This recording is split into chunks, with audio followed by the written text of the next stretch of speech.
कौशल्या ने एक रात सपना देखा।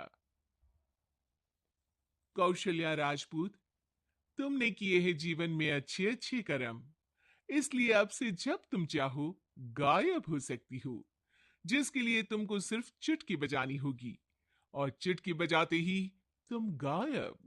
बस एक बात का ध्यान रखना, जहां तुमने कोई गलत काम किया, तुमसे ये शक्ति वापस ले ली जाएगी।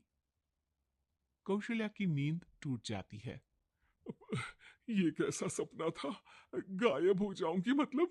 हे भगवान, कंबल ओढ़ के सो जाती हूँ, सपना कंबल के अंदर नहीं घुस पाएगा। कौशल्या डर के मारे कंबल ओढ़ के सो जाती है। सुबह कौशल्या मंदिर जाने लगती है।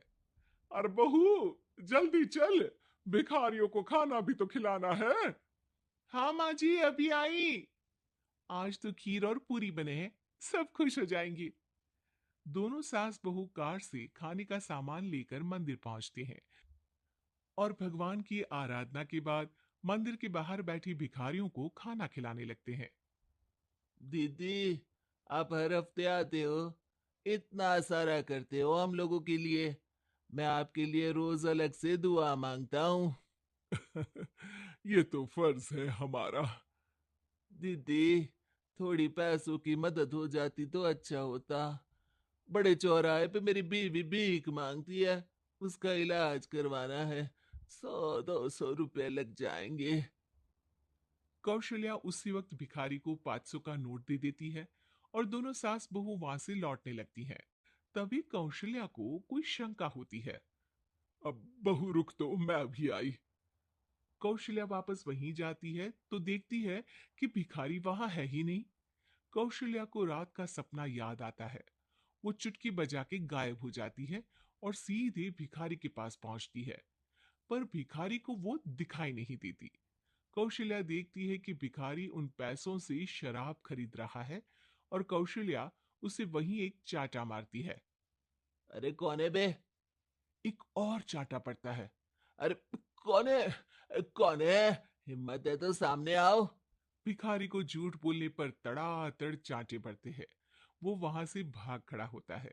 कौशल्या चुटकी बजा के वापस बहू के पास आ जाती है और मन ही मन सोचती है, ऐसे तो मैं कितने गलत काम रोक सकती हूँ, कितनी ताकतवर हूं मैं, किसी को पता भी नहीं चलेगा। सासू माँ, आप क्या सोच रही हो? अब कुछ नहीं, कुछ भी तो नहीं। ठीक है, मुझे ना थोड़ी पैसों की जरूरत थी। मेरे कजिन भाई है ना, उनकी तबीयत थोड़ी इधर उधर हो रही है। वो तो खुद से नहीं कहेंगे कि पैसे दे दो, पर बहन होने के नाते मेरा तो फर्ज बनता है ना कि भाई की मदद करूं। अरे हाँ हाँ, ले जाना पैसे। पैसे इसीलिए तो कमाते हैं कि जरूरत में काम आ सके। घर पहुंच के कौशल्या अपनी बहू को 10,000 रुपए दे देती है। कब जाएगी तुम मायके? अम, कल शाम की ट्रेन है। दोनों काम में लग जाती हैं। तभी काम वाली दीदी वहां आती है। आज ना मैं आप लोगों के लिए पनीर बनाऊंगी। ठीक है, मंगवा लेती हूँ पनीर। पड़ोस की दुकान वाला पनीर दे जाता है और काम वाली बाई पनीर से रेसिपी बनाने लगती है। आज अपनी सुपर पावर काम वाली बाई पे ट्राई करती हूँ, देखूं तो सही किचन में करती क्या है ये। सास चुटकी बजा के गायब हो जाती है और किचन में पहुंचती है। बाई को खबर भी नहीं है कि कौशल्या भी किचन में ही है। आज तो मैं भी पनीर की सब्जी बनाऊंगी रात को अपने घर, और थोड़ा सा घी भी रख लेती हूँ। वैसे भी कौशल्या बुढ़िया खा खा के मोटी हो गई है।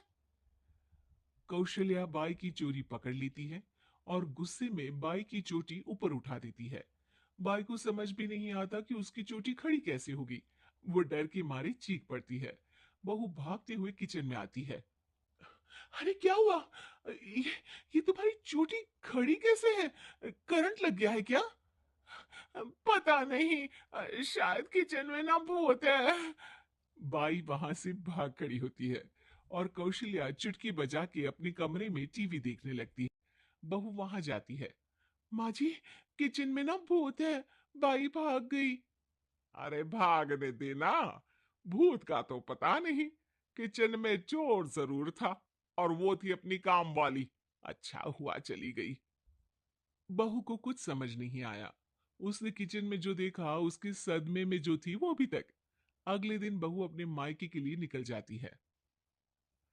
कहीं भिखारी और काम वाली की तरह बहू भी तो मुझे धोखा नहीं दे रही। अरे कहीं वो पैसे ले जाके शॉपिंग तो नहीं करने वाली ना। अभी पता लगाती हूँ। मुझसे कुछ छिपा है भला। जैसे भगवान सब देख रहा है वैसे ही मैं भी सब देख रही हूँ। सास को अपनी शक्ति पर घमंड आ गया था। अब वो अब अच्छे काम करने की जगह अपनी शक्ति का इस्तेमाल खुद का शक मिटाने के लिए कर रही थी। वो चुटकी बजाती ही बहू के मायके चली जाती है। भैया, आपने बताया क्यों नहीं कि इतनी तबीयत खराब है? अरे तेरी सास बूढ़ी हो गई है, इतना भला काम करती है, उनकी मदद कौन करता है? यहाँ तो और भी लोग हैं ना। भैया मेरे पास कुछ पैसे हैं, आप दूसरे डॉक्टर को दिखा दीजिए ना। अरे मुझे लगता है कि मेरा टाइम आ गया है, मुझे जाना होगा। कमरे में भाई की आत्मा को लेने यमदूत आ चुके थे। कौशल्या भले ही किसी को नहीं दिख रही थी, पर यमदूत ने उसे देख लिया।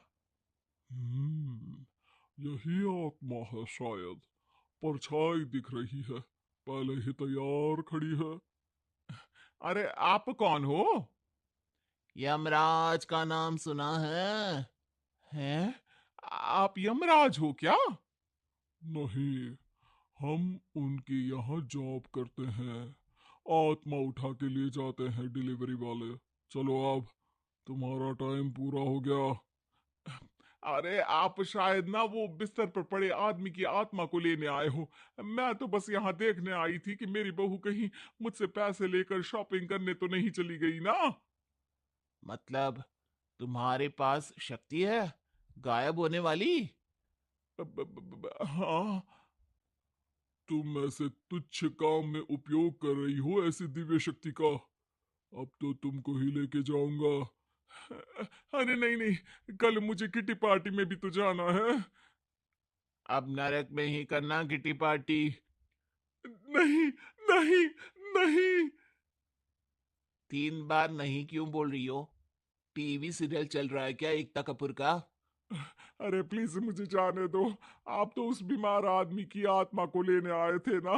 गलत डिलीवरी करोगे तो यमराज डांटेगा ना। बात तो सही कर रही हो, पर हमको उस पे दया आ गई। अभी उसकी उम्र ही क्या है, पर कुछ तो लेके जाना पड़ेगा ना। एक काम करो, अपनी शक्ति दे दो, गायब होने वाली। है? अरे क्यों? तुम पृथ्वीलोक का भ्रष्टाचार रोक सकती थी, चोरी रोक सकती थी, अरे कोरोना रोक सकती थी। पर तुमने अपनी बहू की जासूसी करना शुरू कर दिया। अरे लेकिन किंतु परंतु। यमदूत सास की शक्ति लेके वापस चले जाते हैं। कौशल्या की परछाई हवा से नीचे गिरती है और जमीन पे आते आते कौशल्या का शरीर सामने आ जाता है। अरे लग गई, कितने ऊपर से फेंका। माँ जी, आप यहाँ ऊपर से कैसे गिरी? अरे समदन जी, आप अचानक कमरे में। सब घबरा जाते हैं। सास बहू को सारी बात बता देती है। "हम्म, ये लो आपके 10,000 रुपये। आपको मुझ पे इतना भी भरोसा नहीं है?" अरे बहन, मुझे दर्द नहीं हो रहा है अब, अचानक से सब अच्छा होने लगा है। अरे तो फिर बिस्तर से उठ जाओ और मुझे लेटने दो। गिरी हूं ऊपर से तो पूरा बदन दुख रहा है। भाई को तो यमदूत ठीक करके जाते हैं, पर कौशल्या देवी दर्द के मारे बिस्तर पर आ जाती हैं।